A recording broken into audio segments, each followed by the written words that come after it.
Number 13માં મહિલા દિવસ અને ધારાસભ્ય ચેતનભાઈ દેસાઈના જન્મદિવસની પ્રેરક ઉજવણી કરાઈ. પ્રજ્ઞાચક્ષુઓ દ્વારા સુરસંગીત સાથે શુભકામના પાઠવાઈ. આજે વિશ્વભરમાં આંતરરાષ્ટ્રીય મહિલા દિવસની ગરિમા પુનઃ ઉજવણી કરવામાં આવી રહી છે. ત્યારે વડોદરા શહેરના વોર્ડ નંબર 13 વિસ્તારમાં આવેલી કાછિયા પટેલની વાડી ખાતે એક વિશેષ અને સેવાકીય કાર્યક્રમનું આયોજન કરવામાં આવ્યું હતું.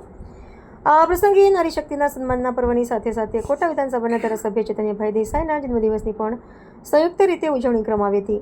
સ્થાનિક નગરસેવિકા જ્યોતિબેન પટેલ અને પૂર્વ નગરસેવક નીતિનભાઈ પટેલ દ્વારા આયોજિત આ કાર્યક્રમમાં મોટી સંખ્યામાં વિસ્તારની મહિલાઓ અને અગ્રણીઓ ઉપસ્થિત રહ્યા હતા. આ કાર્યક્રમમાં સામાજિક સેવાનો ઉમદા અભિગમ દાખવતા સહાય લાઇન ચેરિટેબલ ટ્રસ્ટના ટ્રસ્ટી તેમજ દિવ્યાંગ ભાઈ બહેનોને ખાસ આમંત્રિત કરવામાં આવ્યા હતા. આયોજકો દ્વારા મહિલા દિવસની ભેટ સ્વરૂપે ઉપસ્થિત બહેનોને સાડીનું વિતરણ કરવામાં આવ્યું હતું, જેને ઉત્સવના વાતાવરણમાં વધુ ઉમેરો કર્યો હતો. સમાજના જુદા જુદા વર્ગોને એકસાથે જોડીને કરવામાં આવેલી આ ઉજવણી એકતા અને સમરસતાનું ઉત્તમ ઉદાહરણ પૂરું પાડ્યું હતું. સમારોહનું મુખ્ય આકર્ષણ ટ્રસ્ટના પ્રજ્ઞાચક્ષુ કલાકારો રહ્યા હતા, જેમણે પોતાના સુરીલા કંઠે ગીતો ગાઈને ધારાસભ્ય ચૈતન્યભાઈ દેસાઈને જન્મદિવસની હાર્દિક શુભેચ્છાઓ પાઠવી હતી.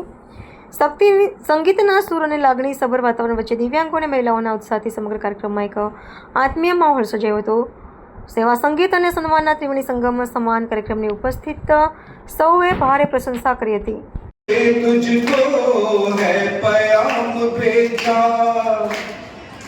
यही रहे दुआ मेरी तू हमेशा मुस्काए बेकरार दिल कहलाए आए तो कयामत आए तुम.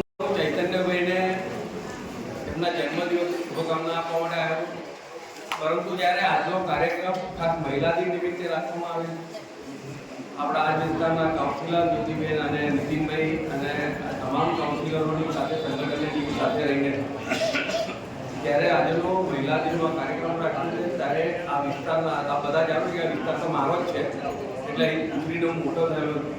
આ વિસ્તારના તમામ માતૃશક્તિને ખૂબ વંદન કરું છું, અને તમારા કારણે આજે સમાજ અને દુનિયા ચાલે છે, ત્યારે આપણે ખૂબ ખૂબ અભિનંદન પાઠવું છું. અને નીતિનભાઈ જ્યારે આ પ્રકારના કાર્યક્રમો કરતા હોય છે અને